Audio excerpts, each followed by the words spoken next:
everybody. Thank you so much for joining us today at RG Podcast. Respect, humility, empathy. Those are the three values I say over and over and over that we're striving for after every single episode. So with that being said, we got a special guest today. Can you introduce yourself? Tell me where you're calling out of.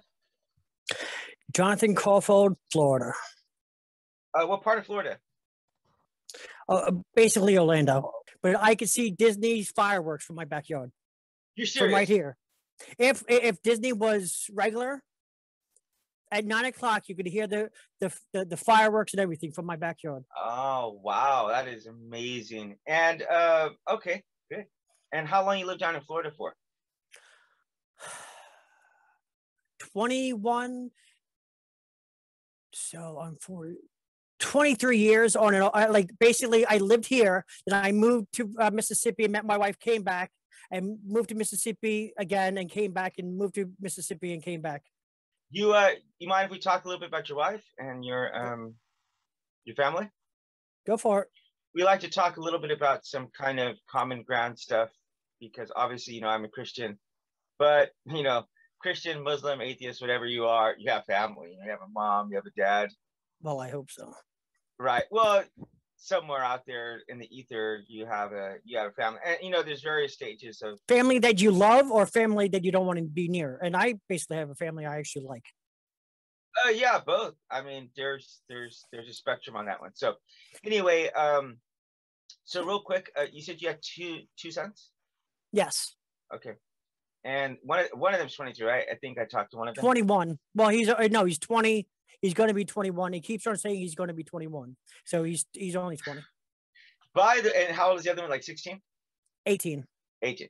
By the way, I have to tell you this. I really love your music. System of a Down, right? No, I can't. I barely can play the radio. No, I mean, you know what I'm talking about, the singer? Yeah. You got the look. Okay. Yeah. Actually, I can barely play the radio. I've gotten this before. I've got Disturbed. Can you sing like him too? Oh, I wish. I actually has a really good voice. You ever seen the cover that they did of Sound of Silence? Yeah, all through all the emotions. Oh yeah, yeah. And you see it. Go out and like, oh my God. Yeah, actually, I got a funny story. This guy, one of my best friends growing up, we recently hooked up, and he's an atheist as well. But I mean, we're like really good friends. So we had long talks, sometimes over some beer, sometimes over a little bit of weed, honestly. And he told me that, oh, I think you look like this guy. And I'm like, I don't really see it. But then as soon as he said it, like the next day, somebody told me that. So it's pretty funny. Anyway, so how long have you been married for? She's going to kill me. 20 years.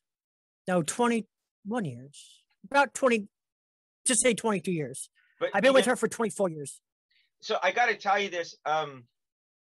I really thought it was like the sweetest thing in the world because your wife had recently undergone some medical issues. And I get chills actually even thinking about this. I get convicted the way that I treat my own wife because it was like a part of you was missing. Oh, I might tear up a little bit if I start talking about this because I thought it was the sweetest thing in the world. You were like, it seemed like half of you was gone, right? She's laying in bed now. She's good. But I mean, just seeing you, honestly, I'm actually even turning up right now because I think sometimes that, even as Christians, we sometimes can learn, well, I shouldn't say like sometimes, like I think very frequently learn a lot of lessons from atheists and non-believers. When I was not a believer, I went into Palestine and I stayed at a mosque for about a week, learning about Islam. And I saw some of these people have they're some of the nicest people I've ever met in my life. And as a Christian now, I look back at that time when I wasn't a believer and my interactions with them. And I think I could strive to be more like these people and their generosity, their humility. It's really convicting, honestly, as a believer. So that being said, I want to ask you a few questions. First, I want to start off with a little lightning flash round with you. Okay, ask some Go for it. religious related questions. Okay, first question is, what are your top 3 bands of all time? Metallica, the first 3 albums. Everything else is horrible. Master of Puppets. Yeah, Master of Puppets was a good one. After Jeff died, it was Jeff is the one that brought the classical music to it, and was so awesome. Jason Newsted, I didn't like any of his stuff, and even the new guy, I don't even know his name. European heavy metal rock. Everything in America isn't good, but everything in like European music, I really like it. It's like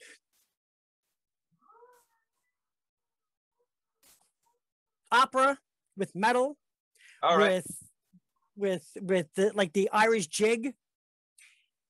It's really good. It's really So, a Nightwish is one of them. oh She's yeah, they're from Finland, right? Yeah, European. Yeah, actually, I went to Finland and stayed with some people who I hosted here in South Korea, and so I was there like a week, and I got introduced to them, and I was like, wow, this is like, you don't really hear that mix very frequently, where someone can really sing, and then you have like the hardness to it, because most of the time, and this is one of the things I don't really like about like death metal or really hard metal, is that you can't really understand what they're saying, and they're just like, "Rah, Satan is the best thing in the planet. I'm gonna kill everybody." So I don't like that. I like the experience of the music. I see. I want to go through the journey with them. Right. So then, who was it? Was it Megadeth that one of the guys was like a sympathy? He had like a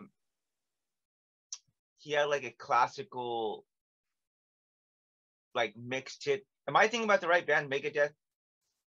It could be Megadeth. I can't think of his name, but I think the lead singer, because he was in Metallica first. Oh, he was. But he was too much of a drug addict, and like you need to like sober up so we can go on stage, and you're too much of a drug addict. Yeah. Let me ask you this: Do you think as an atheist, because you are an atheist, correct? You would say yes, I'm an atheist. I'm just looking for the right answers. Okay, no one showed me the right answers, so Fair yes, enough. I'm an atheist in that way. Soon as I get enough evidence for me, fair enough. Like 2 + 2 is 4, right? Right. I want to know how you got to 4. I never saw the 2 + 2. You're just saying it's 4. Well, show me how you got to 4. Right. Well, no one showed me the 2 + 2 or whatever. I kind of had a unique experience because I was, I don't know, for a while there I was an atheist, and then for a while there I was what I would call a deist. Means I like had some general belief that there was some kind of God out there, but I certainly didn't want to serve him. I very much liked promiscuity and prostitutes and drugs.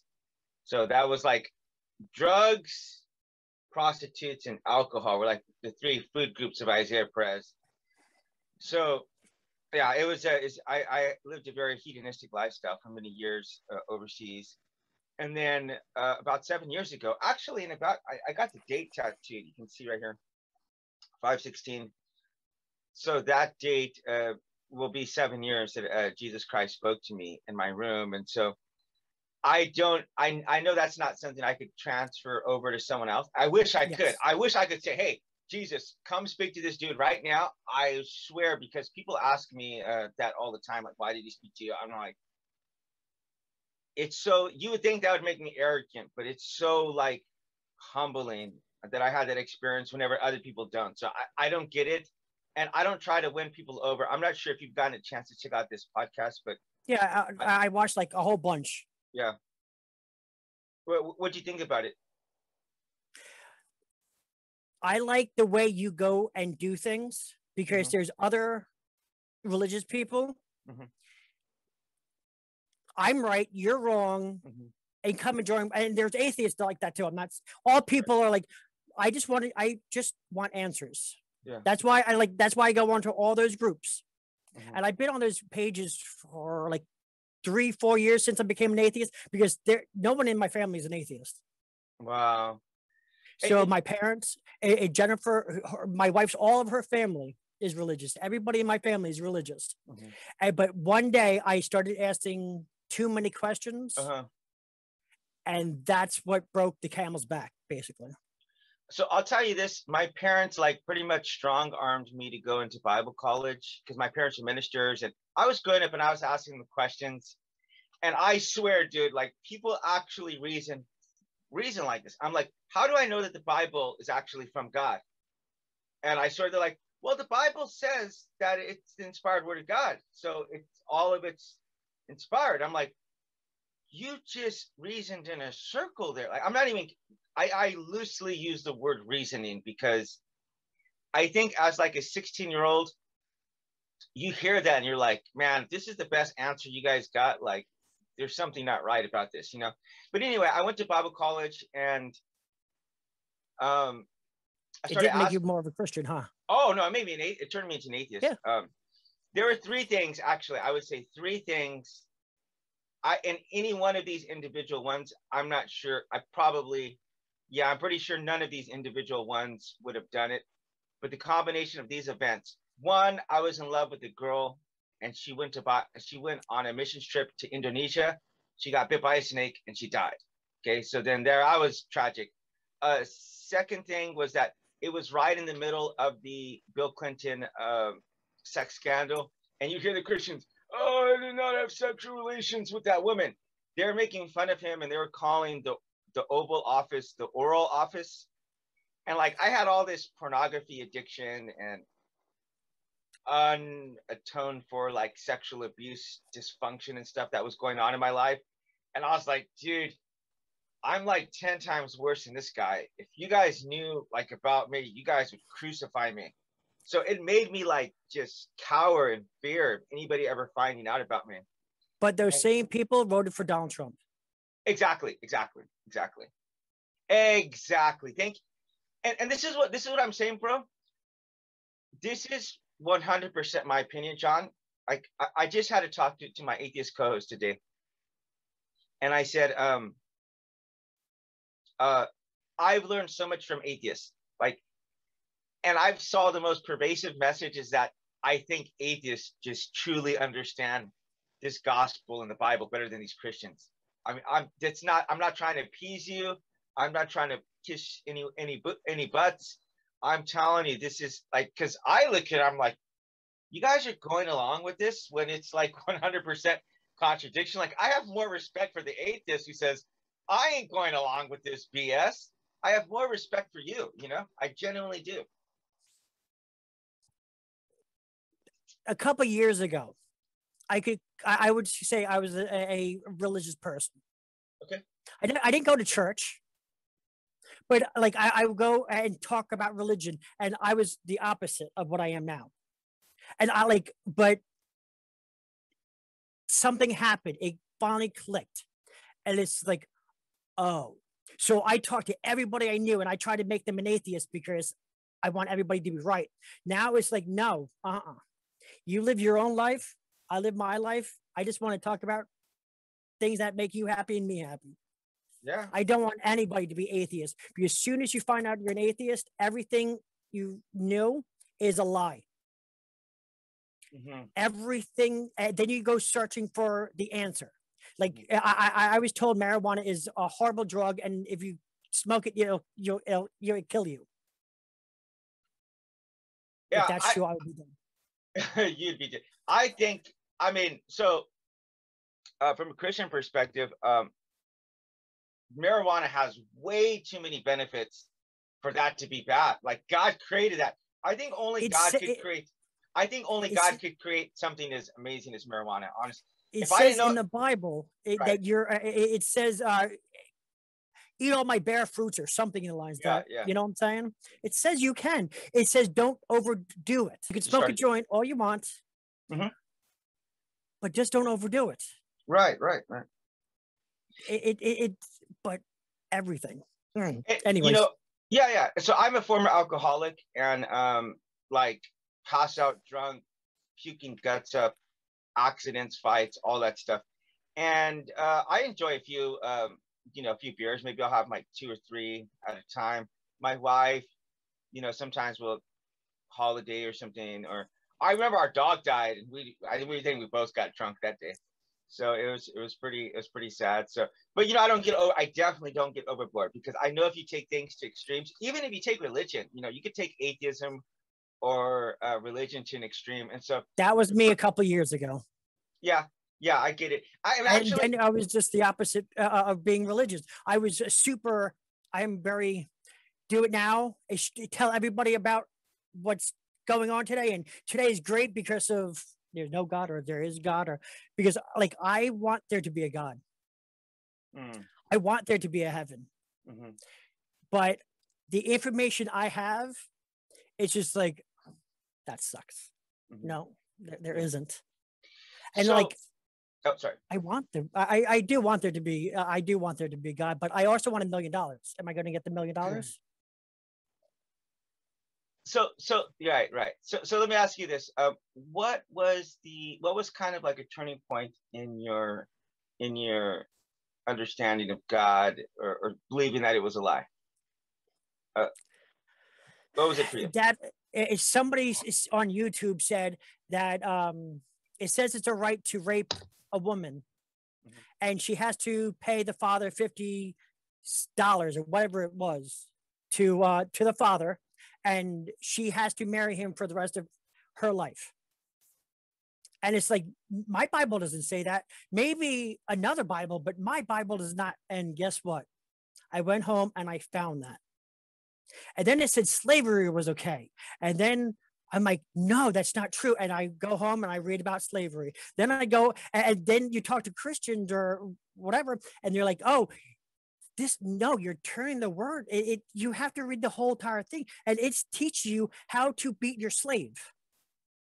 If it gets up in 3 days, it's okay. It's like, no, you should never beat a slave. No, absolutely no. Yeah. You shouldn't have a slave to begin with. Right. So, okay. So a couple of things here. I want to say this. First of all, I'm not someone who's going to sit there and go through every single verse with you and say, this is right, because I will, maybe some Christians don't like this about me, but I'll say, yeah, that seems totally messed up at the time. I mean, obviously, anything you got to look in context. You know, here's an example. You said look at that time, though. Look at that time. God is internal, though. Let me finish. God's forever. So if you saw me push a kid in front of some moving traffic, what would you think about me as a person? Stay away from him. Okay. So what if you saw that on the other side, there was about a diesel truck that was getting ready to kill the kid, and by me pushing into the traffic, it saved the child's life, right? Absolutely. Would you think? Okay. So the reason why I'm giving that analogy is because, let's say you take a look at the Bible, okay? And so in the first chapter, where you were quoting a little bit about the having every herb, the Bible actually says that everybody and every animal was meant to eat only plants, okay? We were not intended to eat meat at the beginning of creation in the Garden of Eden. So that's the beginning point. And then you have at the end point, the book of Isaiah describes, it says the wolf will lay down, he'll eat together with the lamb. So these two are going to get along again. And it says like the child is going to play over by the snake's pit, and he'll stick his hand in there. You know, everything's going to be like okay again. So when I take a look at the whole Bible, I say, okay, the beginning is good. Everything's perfect. The ending is like everything's peaceful again. But there's this journey that goes through there. And I will be the first to admit I don't understand that stuff. And I'll be the first to admit I think slavery is absolutely wrong. It was wrong back then. It's wrong now. You know what I mean? So I don't want to lie to you and try to make something up and try to BS an answer to you. I respect you enough to not do that to you. This woman said that it says in the Bible, I shall not rape. She said, you shall not steal. And stealing is the same thing as rape. And it's like, oh, no. Oh, no. Oh, my God. No. It's not the same thing. But that's how she basically said, because it's stealing her innocence. So that means it's theft. Yeah, but absolutely. it's not though. Okay, think about this. There's really, theft is the only thing you can do to someone. Okay, it really is. You steal the truth from someone when you tell them a lie. If you kill them, you steal their life. If you attack someone, if you verbally assault them, you steal their peace of mind. So I think it all gets down to that. And here's the thing. Here's what it comes down to this. I believe that Jesus Christ gave the ultimate basis for empathy, and that is to see the other person as you, okay? And that is any violation of human rights ultimately comes down to that, John. And I will tell you this. You go through and you give me any crime, you give me anything. You know, think about this. Think about this, for example, stealing, all right? There's this concept called honor among thieves, right? And listen to this. Tell me this is not screwed up reasoning. Here's the reasoning. You do not steal people's cuts whenever you steal from other people. You do a bank job, you give everybody their fair share, right? Now tell me that's not a messed up line of reasoning. Like so they call it honor among thieves, right? That you're not going to violate the other person, even if you guys both just violated another person, because you wouldn't want that to happen to you. I mean, that's brilliant, right? That's rich. And so I think that's where the ultimate foundation comes for human rights. Is like, in fact, let me take this a step further. This is how much I would say God values human life or souls. He says in the book of James, we are not even to curse somebody, not even to say something negative about them, because it says that that person is being created in God's image. And by cursing them, we're reducing their value and their worth. So that to me is the ultimate foundation for human rights. So you're not going to hear me cursing people. You're not going to hear me abusing people. This podcast, in fact, I want you to know something positively. This podcast is created to help humanize atheists to non-believers. You know, a lot of non-believers think you guys are just satanic. You know what I mean? Evil. Right. And we're very angry, immoral. Like you guys are just out, you know what I mean, doing drugs and sleeping. Yeah, I didn't do drugs when I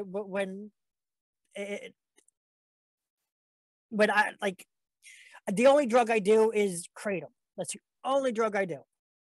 What? Well, caffeine too. Kratom. What's that? It's an Asian medicine for pain. It's a painkiller. Oh.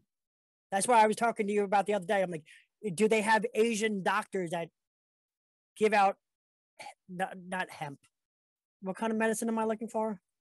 Right, not regular medicine. Herbal medicine. Herbal. CBD is an oral. Marijuana is too. Yeah. Well, hey, it's a tree that's related to the coffee plant. It's related to the coffee plant. Okay, interesting. Here's an example where God can give us something and we can abuse it. Okay, like for instance, like the coca plant. The people up in the I believe it's the Andes mountain range, they would like chew on this because it would help them with pain, and so the high elevation of being in that was painful. You know, it can be painful to them, and it can make you some nauseous or something. So they would eat it or whatever.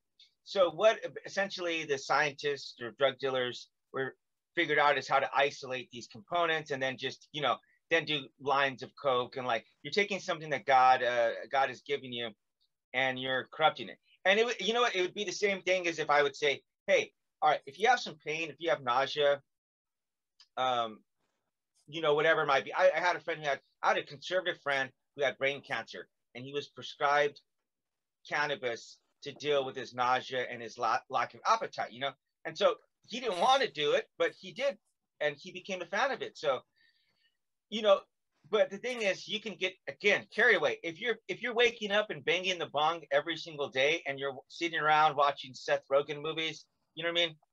Like, that's a waste of time. You're wasting your life. But you could also do the same thing if you're playing video games 10 hours a day. Like I live in South Korea. are you familiar with the gaming culture in South Korea? It's a little different from America, huh? Just a little. How these people don't go to the bathroom for 24 hours. They don't sleep.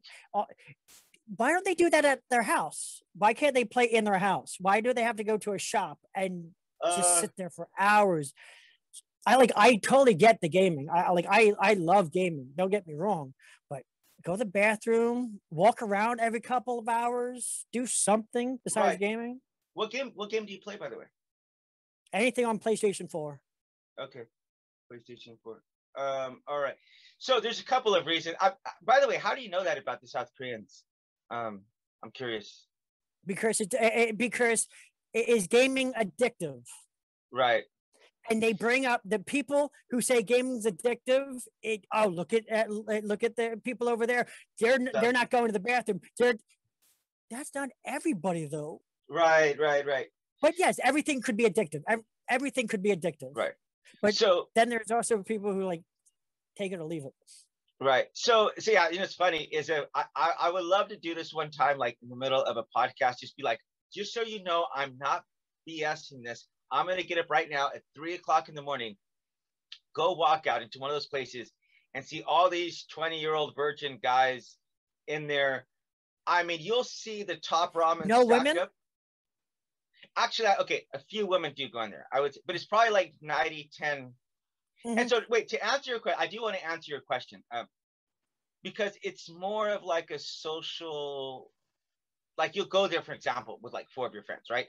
So when I was in college, these guys used to like on weekends, like the really nerdy guys, they'd go into the dorm and they'd somehow link up all their computers or something. They'd do like these like 2-day weekends where they're just gaming the whole time. But they do that all the time. Like what I wanted to tell you is you could walk into there and when you go to buy your time, you can actually see how much time these people have been on. And you're like, dude, you've been here for the last 2 days, dude. Like, seriously? Some people have actually died from that. So, and they bring that up in the test, saying it's addictive. And it's very misleading on bringing up all the bad parts of everything and not bring any. You have to bring the good and the bad. You just can say gaming is bad because people somewhere on the earth are abusing it. Mm-hmm. The same thing with heavy metal is evil. Mm-hmm. Look at all the bad people. Well, show me where you link those two things together. And gaming, you go out and shoot people. I go on Grand Theft Auto and I kill everybody I can, so I don't have to go in the real world and do it.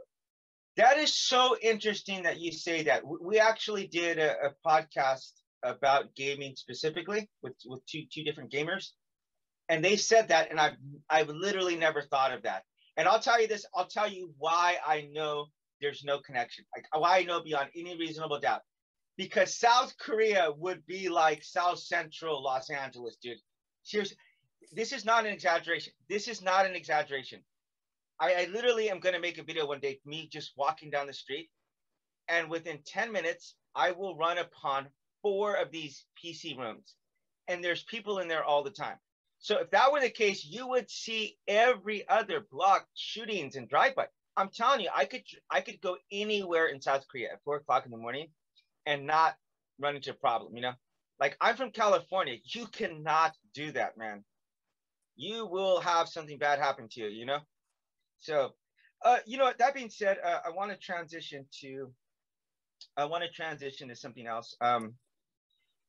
This podcast, we normally have an atheist co-host on with me, but the whole purpose is that we're trying to see things from other people's perspective.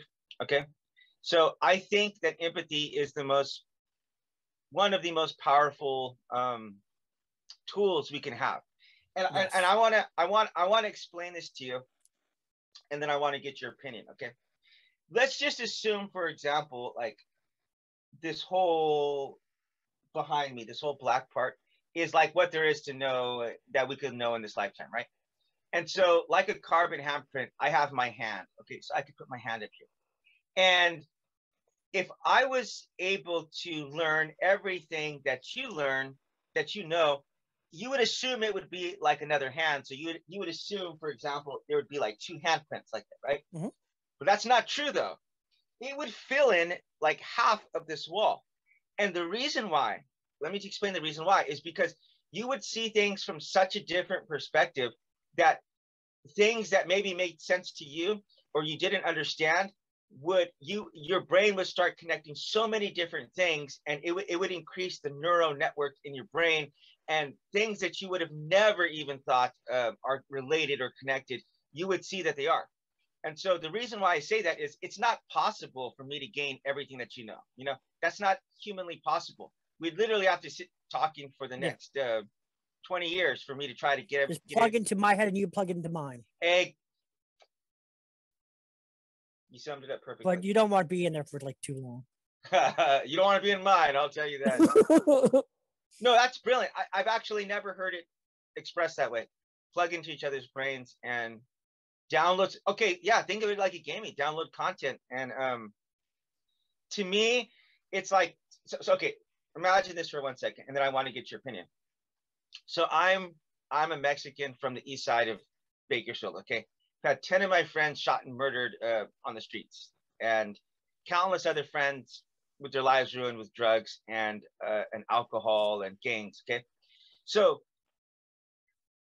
I've been very fortunate to be able to come to South Korea, you know, to live here for about 10 years. And so I've got to learn and live among the Asian people. So it's very, very much changed my perspective, you know, very much.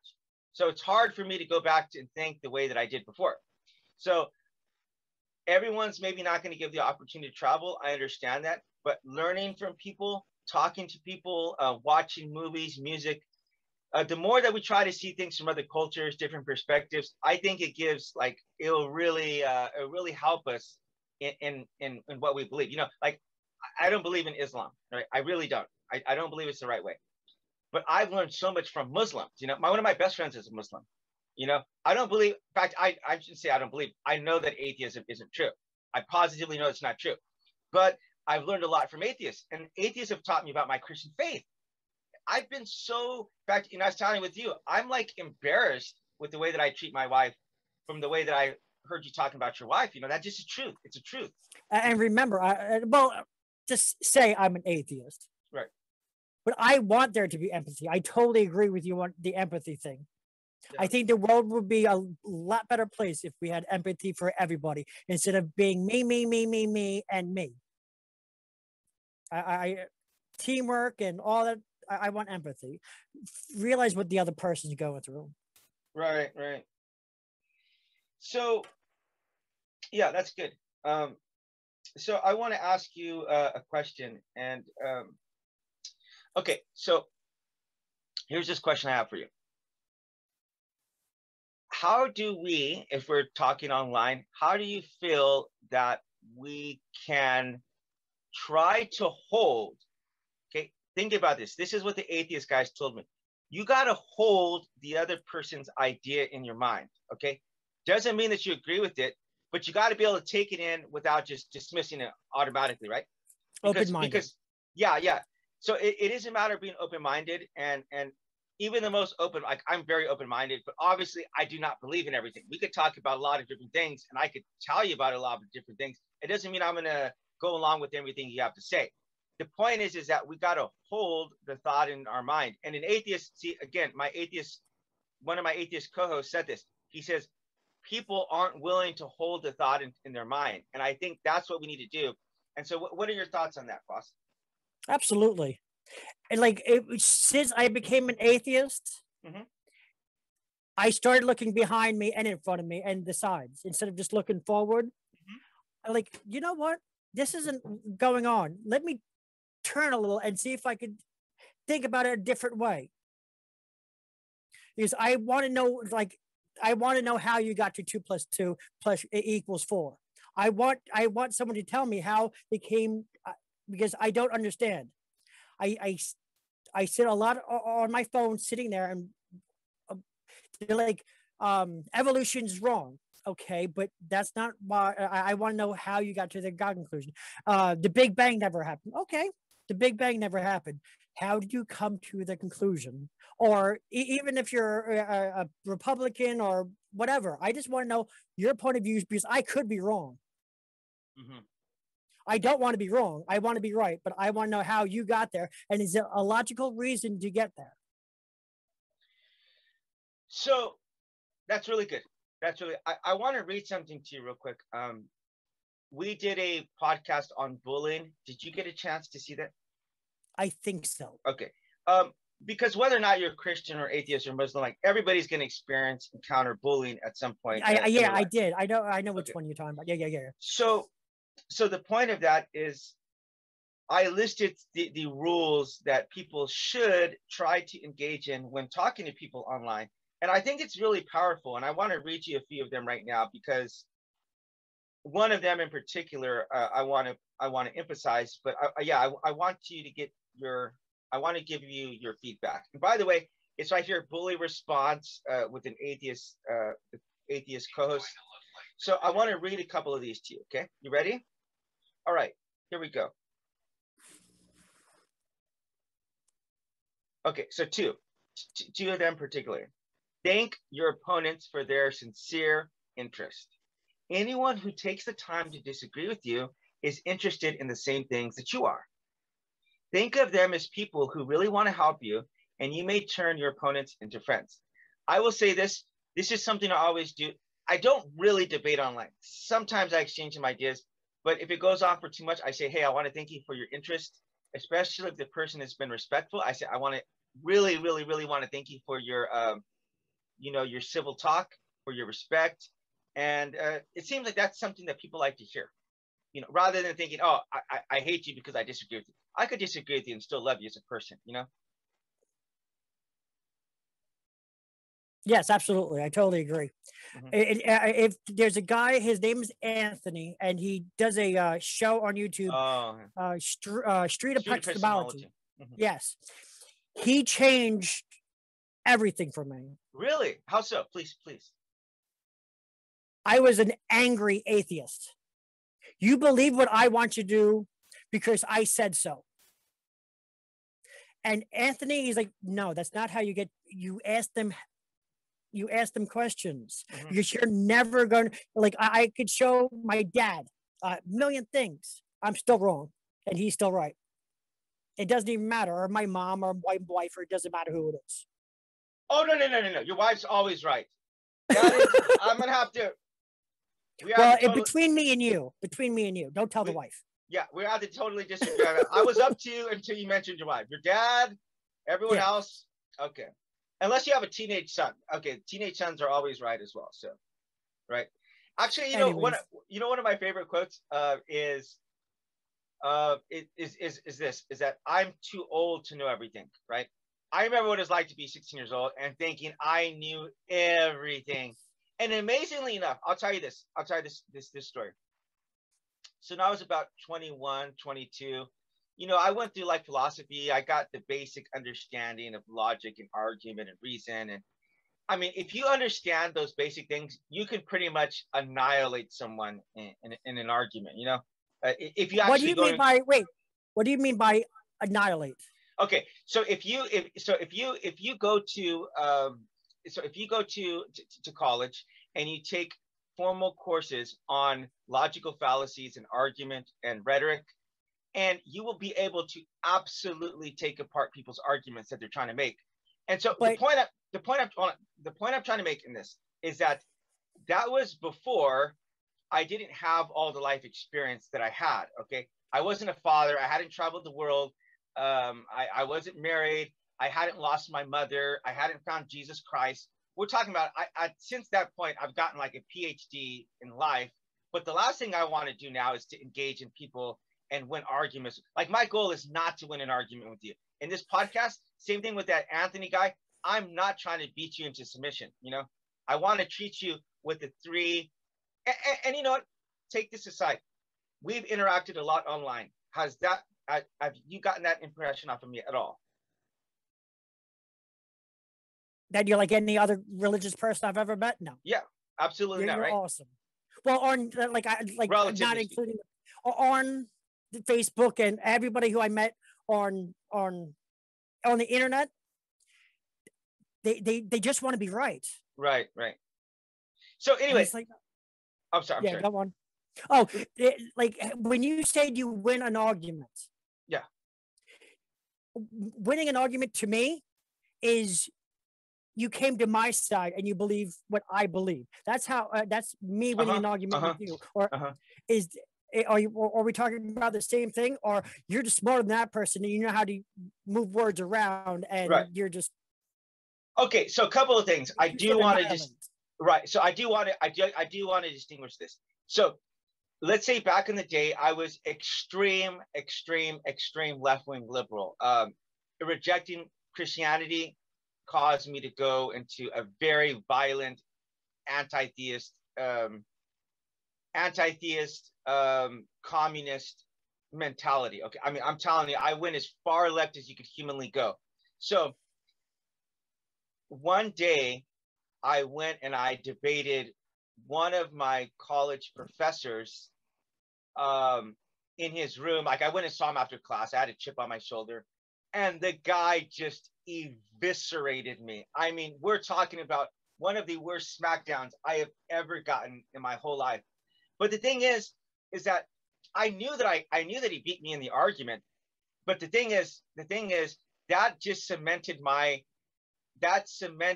position 10 times stronger, because it made me want to study harder. It made me want to get up the intelligence to go back and debate him.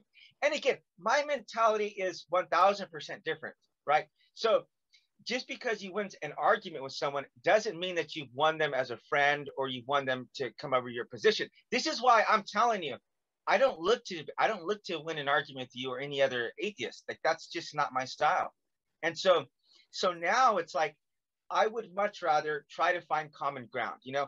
And this is something else I want to read from you, okay? These are so good, okay? So look, be honest. Look for areas in which you can admit error and do so. Apologize for any mistakes that you make, because we can all be wrong, right? We can all be wrong. Listen first. Give your opponents a chance to talk. Let them finish. Try to build bridges of understanding. Don't build higher barriers of misunderstanding. Look for areas of agreement. Dwell on those points that you agree on. So I think a good starting point is just trying to find areas in which we agree on, you know? I think that's a really, really, really good starting point. What do you think about that? And that's how Anthony, going back to Anthony, he made me think totally different from the way I was until now. Now I just I want information. Give me information. Yeah. And instead of, no, here's fact about evolution. Here's facts about this. Here's facts. No one wants to hear about facts. Tell me about you, so we can get somewhere in the middle. Right. And that's winning to me, is we're like, I never looked at it that way. That's winning to me. Right. Even if you're not thinking the same way. Right. But it's like, see, that's winning an argument to me. Right. Even if you still had the belief, you sat there like, wow, that's really cool. That's winning an argument to me. So in that sense, I can say I'm not interested in winning an argument in a traditional sense of the word. What I am interested in, for sure, is to get you to see things from just a slightly different perspective, you know? And actually, I want to read one more of these to you. It says, ask, could my opponent be right? Partially right? Is there any truth or merit to their position? Theodore Roosevelt said that if he was right 75% of the time, he would reach his highest level of expectations. Okay, let me tell you this, John. I have been wrong and misinformed about so many things in my life, okay? And I've learned a lot, you know, and being a father has totally changed my perspective about things, right? But I try to reason. What'd you say? You agree? Just wait. No, yeah, but just wait. She's gonna change your life. Yeah, wait, just give her a minute. She'll keep changing it. Like, wow, it's like your daughter will teach you a lot of things that you never looked at it that way. I can imagine. She's just starting to be able to talk. So, yeah, that's a very good point. But I reason this. Okay, you've seen the movie The Sixth Sense? Like 20 years ago. Oh, I assume you didn't catch the ending coming, correct? No. You remember what the ending is? Yes. Okay, I see dead people. Okay. Now, I just want to, in a side note, I just want to say, although I believe God is all powerful, I am certain God did not see that ending coming. Like, I'm sure God is like, holy mother of Christ, I did not literally see that ending coming. I don't think anybody saw that one, right? But when you watch that ending, you can rewind the movie. I remember rewinding it back in the old days in the VHS when it came out. But you want to watch it again, you're like, wait, is he, no one really talking to this guy? And you watch it again, you're like, wow, you're right, no one does talk to him. And it just totally, when you get that one piece of information, it totally rechanges the way that you think about what happened, right?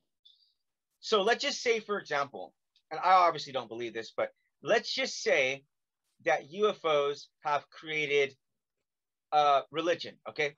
Let's just say that their plan is to get humans divided so that they could come in and more conquer easily, right? So they've transmitted thoughts to people. They have some kind of guns or whatever. Again, I'm just presenting a hypothetical situation. Yeah, I get it.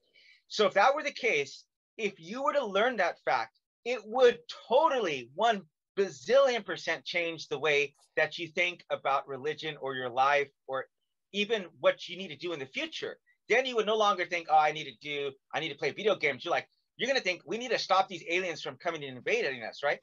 So I will say this. I don't believe it's the case that God did not speak to me. Okay. I would wager my life on my life. I'd wager my life on the fact I believe that Jesus Christ spoke to me. And I bet you the same amount that you did. Okay. And I believe, okay, so I believe, but and you do believe it. But right. But what I'm trying to say is that I recognize that I could be wrong. I do recognize that there could have been some alien up in the space shooting some kind of thoughts or whatever into me with technology that's light years past whatever I would ever even think to use. In that scenario, I'm just saying that scenario could take place, right? So if I were to learn that fact, it would totally destroy the last 7 years of my life that I've been a believer. So I think if we recognize, hey, we could learn something. That's going to totally change our perspective, right? So that's just what I'm trying to say. And like when we talk to people, let's have some humility. I mean, why do you think? Let me ask you this. I'm going to give you these three letters, and I want you to give me a 1 or 2 sentence summation of each one of these letters. Okay, I'm asking your opinion. Okay, 1, respect. 2 or 3 sentences. Go. I respect you for having different thoughts, but one day we might come together and have a common ground. Oh, look, you just put chills on my arm. Look at this. Oh, you got to see my highlight reel. You'll see me like moving around. It's like I got ants in my face. People put chills. I mean, look at that. Hope you can see. Hope this is coming through. That's good. I just have ADHD. That's why I move around. Okay, humility. That one. One day, if we have humility for everybody, the planet will be so much better. Here's what I think of the humility. If I learn 2% of the knowledge available in this universe, I am going to be the smartest person who ever existed. So I say I know absolutely nothing. I know what Socrates said whenever he said, I know nothing. The more I learn, the more I realize I do not know anything. And absolutely. Finally, last one, and you can give a little bit more. I'd like to hear more of your thoughts on this one. Okay. Empathy.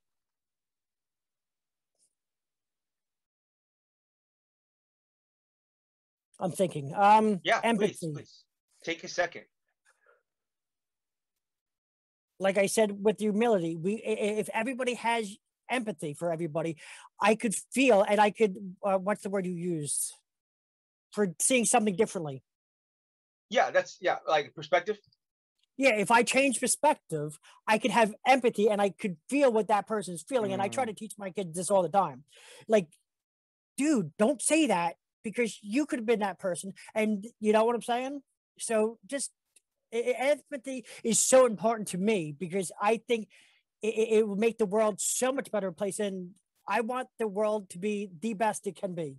And there's no like the people who don't get the shots and the people Vaccines, who right? don't wear a mask don't have empathy for anybody. And most of That's those people on my Facebook, those are religious people. How can you be religious and you don't have empathy for another human being? That pisses me off. But so John, I made a video and I said, I was wearing a mask and I said, hey, nobody likes wearing these masks. And I said, but as Christians, we should have been the first ones to say that we're going to wear these masks, you know? But I said, you know what else I said too? Everyone is pissed off about having to wear a mask, but yet week after week, year after year, decade after decade, everybody comes to church wearing masks anyway, covering up who they really are. So one, I talk very openly about my faults, about my sins, about my lack of knowledge of things, and about the fact nobody will admit this, but I'm like, dude, I am the biggest hypocrite I know. Okay, I don't know anyone who's a bigger hypocrite than myself. Two, I absolutely, unequivocally do not live up to the standards that I know to be right. I just, it's not even close. You know, 7 years ago, I've come a long way, but I see I'm like halfway to where I need to go, man. I'm maybe a quarter of where I want to go, if not just for me, for my daughter. You know, I'm more concerned about my daughter than I am concerned about Isaiah Perez, to tell you the truth. So I'm more concerned because about what she sees in you is what she's going to marry. Right. And if she sees a disgusting man who womanizing, that's what she's going. Right. I want that. I want a man to treat me horrible. If I see a wonderful man that does wonderful things, she's going to find a man who does wonderful things. Thank you for bringing that point home with me, man. And but anyway, that's what I try to present, and I'm just trying to learn from everyone. I've learned from a lot of different people, and I wish I could put into words how much I've learned from this podcast. I was just talking about my atheist coach today.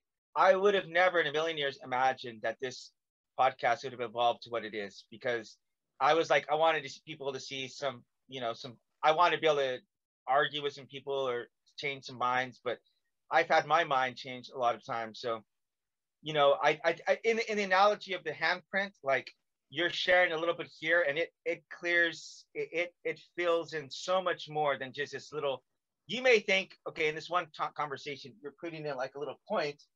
We're taking a little bit of your perspective, but to me, that actually fills in a lot more than just that little bit, because there's other sides I'm connecting. And so the more we do that, the more we talk, I think the more we're moving in the right direction, bro. So I really want to thank you for your contributions.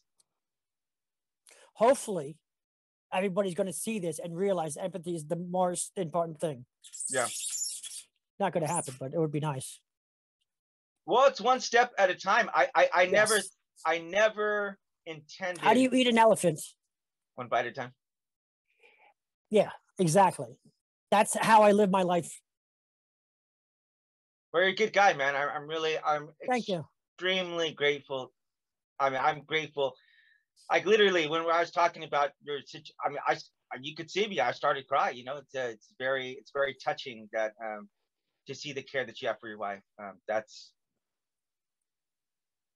moving. It's powerful. I will say that. And the way you talk about your children, I've talked to your son, and I've told him about my admiration for you, how much I enjoy talking to you, and you raised a good boy, you raised a good lad. The other one's right there. He's doing his thing. Mm-hmm. All right. Well, hey, you know what? I would definitely love to pick up this talk again. We are out of time, but as I said, with you watch football, like American football? No. Koreans call soccer football for some reason. I mean, I guess it kind of makes sense because you're kicking it around with your foot. Everybody calls it football. Yeah, but does make sense. Americans call it football.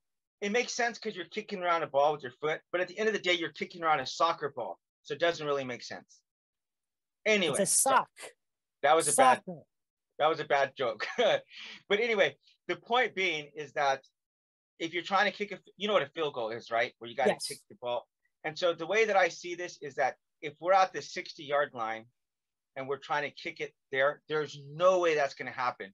But if we can move in even 1 yard or 2 yards or 3 yards, and we get into range to where world peace, respect, human rights are possible, to me, I just see this. I just want to move something in one. I'm not trying to solve the world problems tomorrow. I just want to get Christians to say, hey, these atheists, one, they're not the evil people you guys paint them out to be. Two, these people actually understand Christianity a lot better than you guys do. And they actually live out Christianity a lot more than you. So you have really no footing in the world to bash these people or to make fun of them or anything like I that. shall not judge. Yeah, I want to humanize. But you know what?